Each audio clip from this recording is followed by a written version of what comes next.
This is lesson 5.4. Thanks for watching again.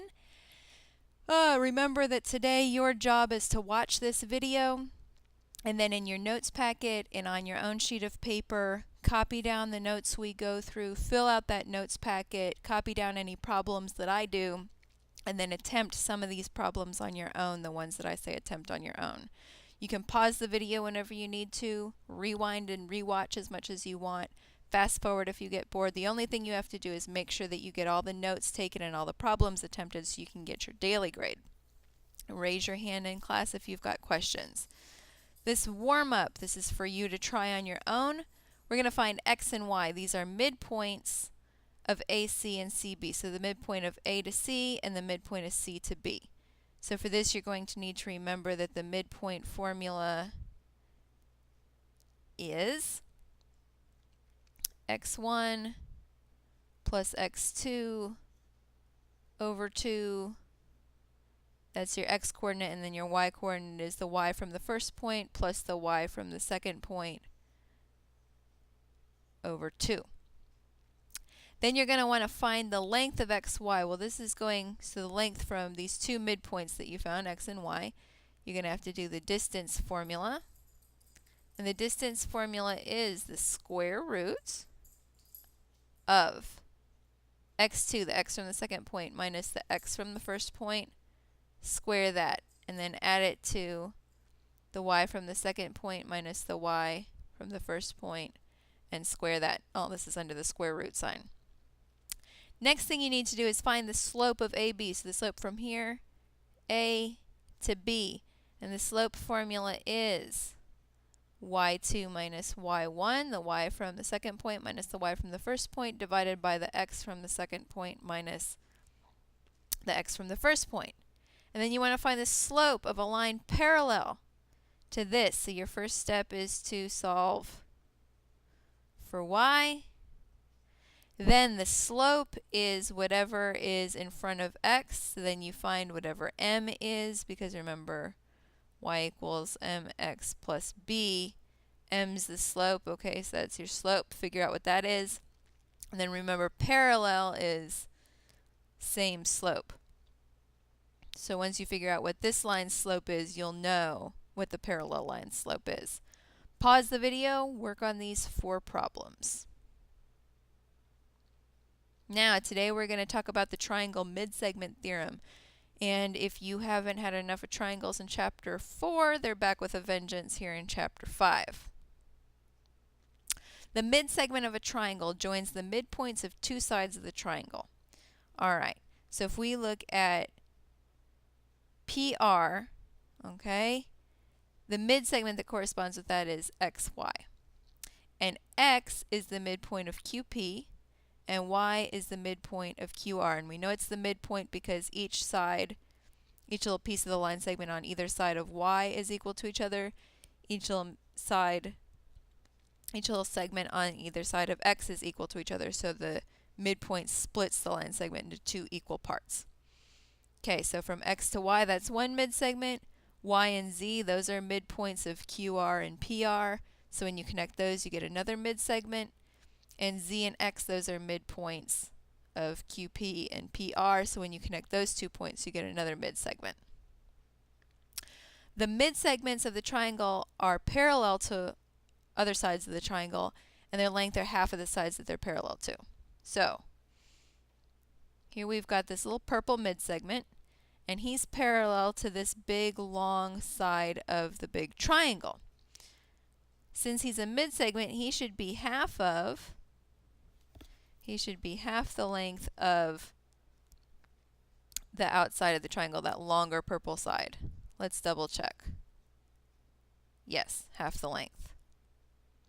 And then this midsegment here, the red one, that's parallel to this red side of the triangle, and it should be, as a midsegment, half the length of that, which it is.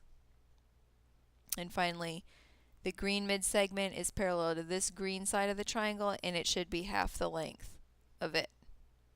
And it is.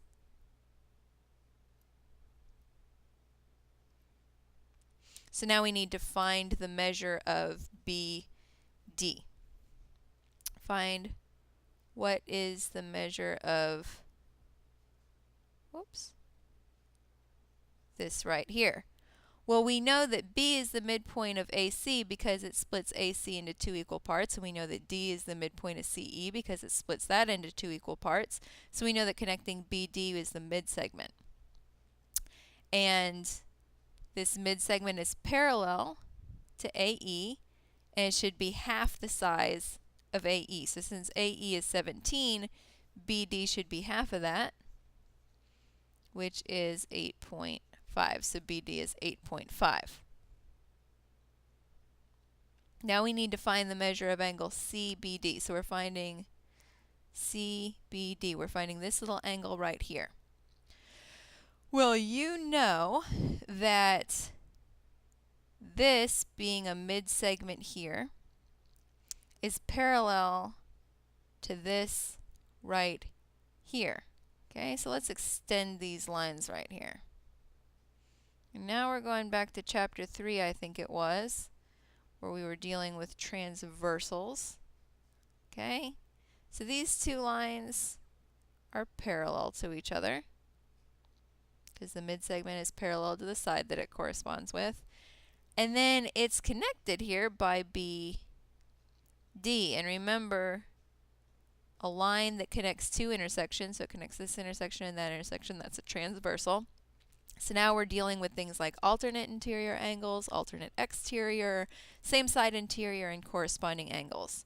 So look, we know that this angle over here is 26 degrees, and that's an alternate interior angle with CBD, which is the one we want to find. And alternate interior angles are congruent to or equal to each other. So if this is 26, this one should also be 26. So CBD should also be 26 degrees. Let's find the measure of JL. So what is the measure of this side right here? Well, PN is parallel to it, and P is the midpoint of JK because it splits it into two equal parts. N's the midpoint of LK because it splits that into two equal parts, so this must be a little mid-segment right here. This one's 36. This one we need to find out. Well, this should be half of that. Okay, so 36 should be half of what we want to find. So if we want to solve for x, which would be the length of JL, then we would multiply by 2 on both sides. And 36 would be 60, 72. So x would be 72, or basically this length right here is 72. What about finding the measure of PM? Right? PM is a midsegment. It's parallel with this side right here. So it should be half of 97. So figure out what is half of 97. And whatever that is will be the length of PM. Again, remember, keep pausing the video, keep writing down all these examples, keep solving when I ask you to solve. Find the measure of MLK. So we're trying to find the measure of this angle right here. Okay, it looks like the only information you have is that's 102. Okay, and so figure out how you can solve that to figure out what this angle is here. Pause the video and try that out. You're going to have to use some transversal information there. Time for our lesson quiz. All right, so we're going to use this picture. We want to find the measure of ED, so find the length of this. And then find the length of AB, find the length of that. All right, and then find the measure of angle BFE. BFE, so then find the measure of that angle there, knowing what you know about triangles. So pause the video, do these 3 problems, and then when you finish that, try these 2 problems. Find the value of n. Now we didn't really do it, but you know that this is the midpoint of this side because it's splitting it into 2 equal parts. This is the midpoint of this side because it splits it into 2 equal parts. So this should be half of that. So you could say 1/2 times the big side, 3n plus 12, should equal the length of the midsegment, n plus 14. So then you would solve for n,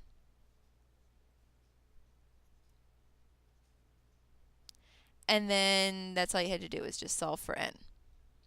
And then they're saying that XYZ, this triangle XYZ, is the midsegment triangle of this bigger triangle WUV.